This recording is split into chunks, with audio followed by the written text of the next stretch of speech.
الحمد لله رب العالمين والصلاة والسلام على نبينا محمد وعلى آله وصحابته أجمعين ومن تبعهم بإحسان إلى يوم الدين.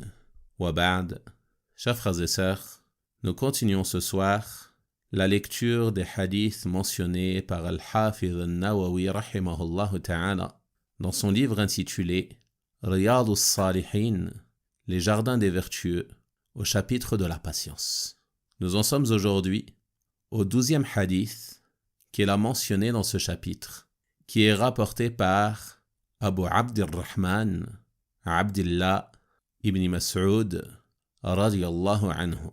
Il a dit: كأني أنظر إلى رسول الله صلى الله عليه وسلم يحكي نبيا من الأنبياء صلوات الله وسلامه عليهم.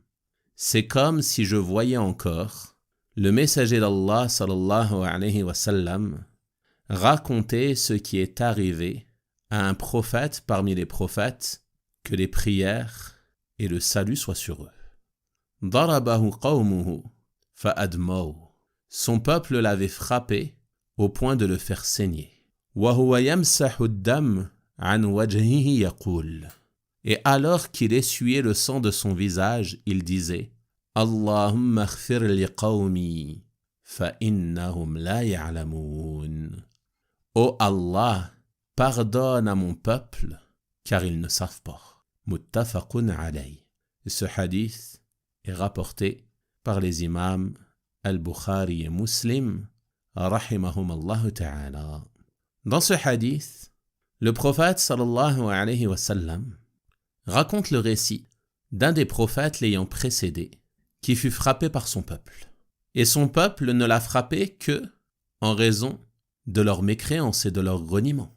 Étant donné qu'ils ont renié ce prophète, qu'ils ont renié son message, ils en sont venus à le frapper, au point même de faire saigner son visage. Et ce prophète, alors que le sang coulait de son visage, se mit à l'essuyer, alors qu'on pourrait penser qu'il se mettrait en colère, ou qu'il invoquerait contre eux. Il dit: « Oh Allah, pardonne à mon peuple. » Allahu Akbar. Il vient de subir leur injustice, mais il invoque en leur faveur: « Oh Allah, pardonne à mon peuple. » Car ils ne savent pas. Il leur trouve une excuse qui est leur ignorance. Et ce en raison de sa compassion, alayhi salam, et de son désir du bien pour son peuple. Et nul doute que ceci est le plus haut degré de patience. Car la nature de l'homme va souvent le pousser, s'il est frappé ou s'il subit une injustice, à être pris de colère et à chercher à se venger. Imaginez que quelqu'un soit frappé pour une raison quelconque parmi les raisons poussant parfois les gens à se disputer ou à se battre. Nul doute que celui qui se fait frapper sera souvent pris de colère, qu'il voudra se venger, qu'il voudra frapper l'autre à son tour. Et bien souvent, au minimum, il va se venger par la parole, se mettre à le dénigrer, à l'injurier, ou alors à invoquer contre lui. Et ce prophète, il appelle à Allah subhanahu wa ta'ala. Il appelle à la religion d'Allah. Il appelle à vouer un culte exclusif à Allah. Il appelle à la vérité. Et il ne recherche à travers cela aucun bien mondain. Il ne veut que la récompense d'Allah subhanahu wa ta'ala. Il souhaite le bien pour les gens. Il les appelle à la vérité. Ces derniers la renient et en viennent à le frapper, au point de le faire saigner. Et malgré cela, il invoque en leur faveur. Il ne se contente pas d'invoquer, il leur trouve même une excuse, et ce par compassion. Oh Allah, pardonne à mon peuple, ils ne savent pas, ne se rendent pas compte de ce qu'ils font, de la gravité de leur acte et de leur rejet de la vérité. Donc vous voyez à travers cela la grande patience des prophètes et des messagers alayhimus salatu wassalam dans l'appel à cette religion, afin que celle-ci nous parvienne. Et si le messager d'Allah sallallahu alayhi wa sallam nous raconte cela, ce n'est pas en vain, ce n'est pas simplement pour passer le temps, mais c'est pour qu'on en tire des leçons. Il y a une grande exhortation à travers cela. Allah subhanahu wa ta'ala dit dans son noble livre concernant les récits des messagers: لَقَدْ كَانَ فِي قَصَصِهِمْ عِبْرَةٌ لِأُولِي الْأَلْبَابِ. Il y a certes dans leurs récits une leçon pour les gens doués d'intelligence. Si tu médites sur leur récit, tu trouveras de nombreuses leçons et de nombreux enseignements. Et ici, la grande leçon qu'il y a à tirer, c'est qu'il te convient de patienter sur les préjudices que tu subis en raison de ta foi, de la mise en pratique de ta foi et de l'appel à la foi et à la mise en pratique de la foi. Tu te dois de patienter. Que les préjudices soient des préjudices moraux, que ce soit des paroles blessantes, des injures, des moqueries, ou pire encore que ce soit des actes nuisibles comme des coups ou autres, ou pire encore. Il nous convient de patienter sur cette religion et patienter dans l'appel à cette religion. N'abandonne pas au premier regard ou à la première parole que tu entends. N'abandonne pas suite à de simples menaces ou de simples propos blessants. Non, fais preuve de patience et ne te détourne pas de cette voie, de ta foi, de la mise en pratique de ta religion en raison de propos que tu peux entendre. Allah subhanahu wa ta'ala dit à ce sujet dans son noble livre: La tublawunna fi amwalikum wa anfusikum. Certes, vous serez éprouvés dans vos biens et vos personnes. Wa la tasma'unna min alladhina utul kitaba min qablikum wa min alladhina ashraku adan kathira. Et certes, vous entendrez de la part de ceux à qui le livre a été donné avant vous et de la part des polythéistes beaucoup de propos désagréables. Allah nous avertit à ce sujet que nous allons entendre des propos désagréables. Puis il nous dit: Wa in tasbiru wa tattaqu fa inna dhalika min azmi al-umur. Mais si vous êtes endurant et pieux, que vous faites preuve de piété, voilà bien la meilleure résolution à prendre. Ceci est une belle annonce pour ceux qui font preuve de patience. Les polythéistes et les mécréants vont sans cesse dénigrer votre religion. Ils vont dénigrer votre livre. Ils vont dénigrer votre messager, sallallahu alayhi wa sallam. Pire encore, ils vont dénigrer Allah. Ils vont se moquer des croyants. Ils vont prendre en raillerie leurs pratiques. Ils vont les rabaisser, ou d'autres propos semblables. Mais ceci ne nuit en rien aux croyants, car tu sais que tu es sur la vérité. Tu sais pertinemment que tu es sur la seule religion acceptée d'Allah. Inna ad-dina inda Allahi al-Islam. En vérité, la religion auprès d'Allah est l'islam. وَمَنْ يَبْتَغِ غَيْرَ الْإِسْلَامِ دِينًا فَلَنْ يُقْبَلَ مِنْهُ. Et quiconque cherche une religion autre que l'islam, elle ne sera pas acceptée de lui. Et il sera dans l'au-delà parmi les perdants. Toi, tu sais cela avec certitude, donc ne sois pas inquiet. Ceci ne doit pas te faire faiblir, au contraire. Fais preuve de patience et de piété. Et sois sûr que la bonne fin sera pour les pieux, bi'idhnillahi ta'ala.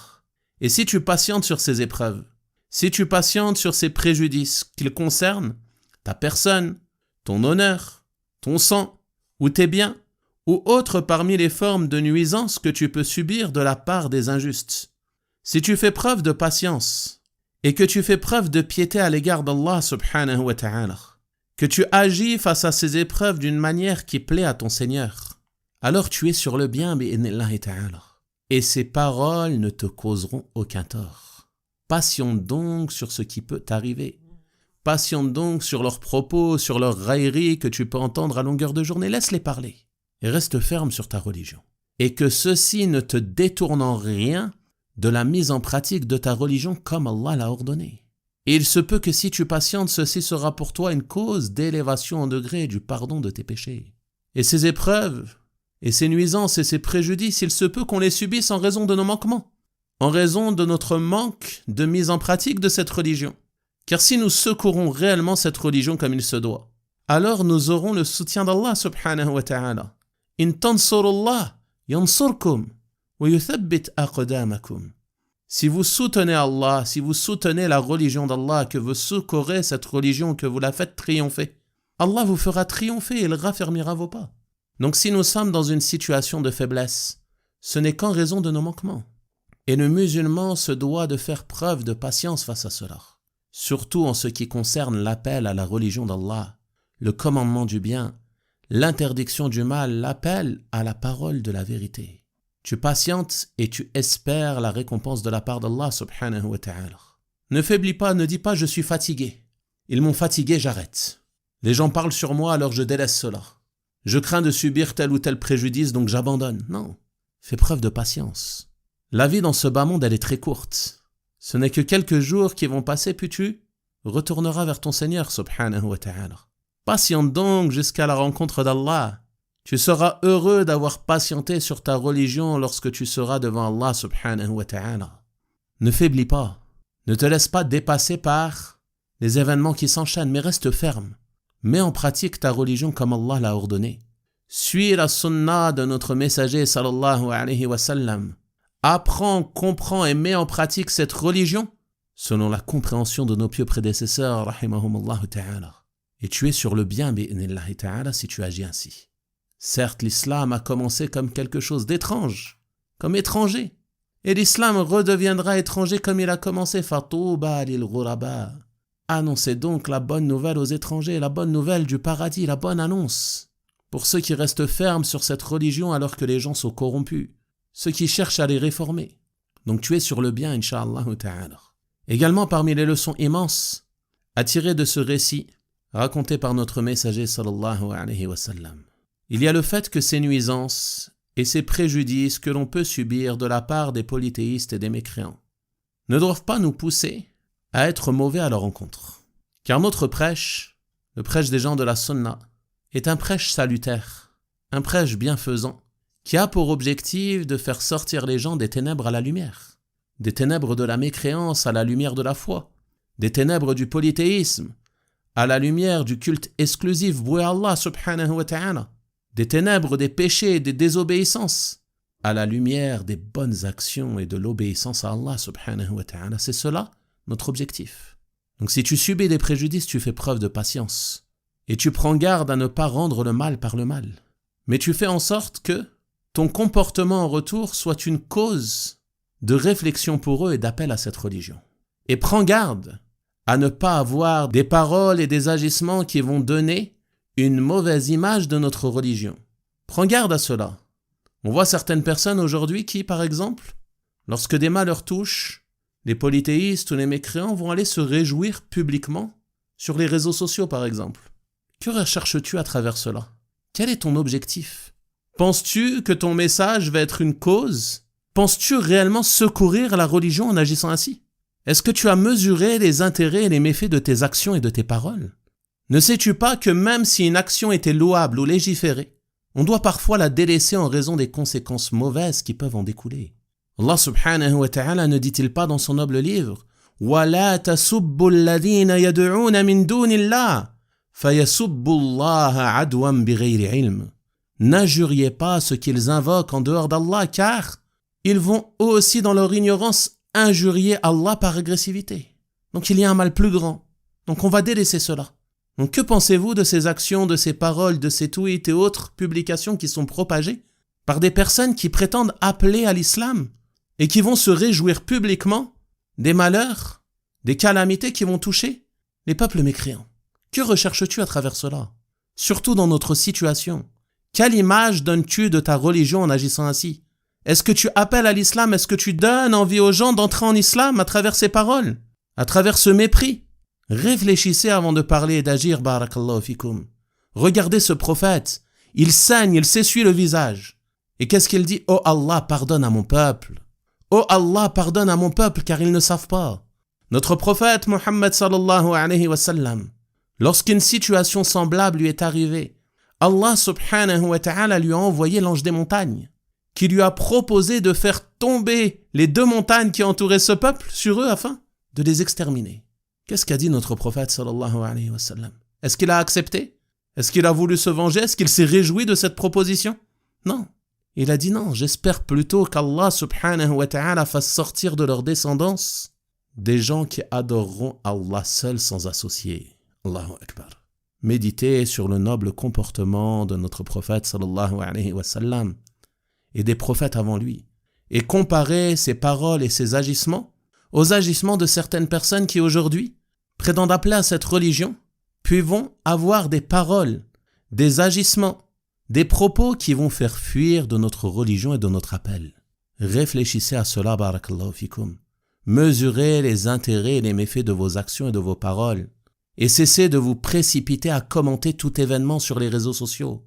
Il ne t'est pas demandé d'avoir une parole, un avis, un commentaire sur chaque événement qui se produit à travers le monde. Quelle est cette da'wa? Voyez-vous les savants agir ainsi? Que recherche-t-on à travers cela? Est-ce réellement l'appel à l'islam? Est-ce réellement l'appel à la sunna? Donc chacun doit être conscient de cela et se remettre en question. Et ne pas tolérer ce genre d'agissement. Peut-être que toi, tu n'es pas concerné par cela. Tu n'es pas un prédicateur, tu ne prétends pas avoir ce rôle, tu n'écris pas sur les réseaux sociaux. Mais peut-être que tu vas mettre un like, tu vas republier, tu vas partager. Et en agissant ainsi, tu tolères et tu participes. Tu participes à ce mal. Donc, nous devons revenir au comportement des meilleurs des hommes, s'imprégner de leur sagesse, de leur miséricorde et de leur bienfaisance, afin d'être des clés de bien, des guides vers le bien, et non pas des personnes faisant fuir de cette religion, qu'Allah nous en préserve. Oh Allah, pardonne à mon peuple, car ils ne savent pas. Telle était la parole de ce prophète, alayhi salam, alors que le sang coulait de son visage. Et en ce qui concerne la majorité d'entre nous, aucune goutte de sang n'a coulé. Aucun préjudice physique réel n'a été subi. Et malgré cela, on voit des gens qui vont prononcer des paroles et dépasser les limites, wallahu al-musta'an. Ceci était donc quelques leçons et quelques bénéfices tirés de ce hadith immense, et je demande à Allah subhanahu wa ta'ala de nous accorder la patience sur notre religion, sur notre foi, sur sa mise en pratique et sur l'appel à Allah subhanahu wa ta'ala.